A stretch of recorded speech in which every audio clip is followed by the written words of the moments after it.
tó fáwọ́ ẹ̀ ṣe gbẹ̀dú ẹ lọ béèrè ẹ̀yin tẹ́ bá jọmọ Ìbàdàn ẹ̀yin tẹ́ jọmọ Ìbàdàn náà ẹ béèrè Agbéní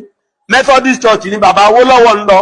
àga tí bàbá Awólọ́wọ̀ fi ń jókòó nígbà bàbá wà láyé ẹlòmíì ò jókòó ńbẹ̀ bàbá tún lọ tán ẹlòmíì ò jókòó ńbẹ̀ kọ́nà tí bàbá àdínì yìí máa ti jókòó mọ́ṣáláṣí torí pé tètè máa dé nígbà bàbá àdínì tó kú tán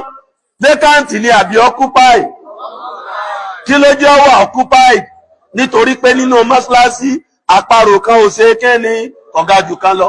lè mọ́mù tí ń kírun fún agangan kọ̀lákọ tí ó ṣe bọ́lọ́n bá fẹ́ dójú tì kálùwà láàrin ó ṣe kẹ́ni kọjá kó sì jẹ́ pé òun ọlọ́pàá mẹ́rin la fẹ́ ṣe kẹ́ni la fẹ́ kí ọwọ́ kí kejìlá lu àlájá kí ni ó ṣe ẹjọ́ yóò step aside ní àbí wọ́n continue tọ́bọ̀ wọ́n step aside wọ́n sọ fún ọ tó lè sọ fún wa pé ẹ̀dúró mọ̀mọ́ àlùwàlá mi lọ́jà àwọn tí wọ́n bá dúró dèdèrè ni wọ́n ní àbọ̀dẹ̀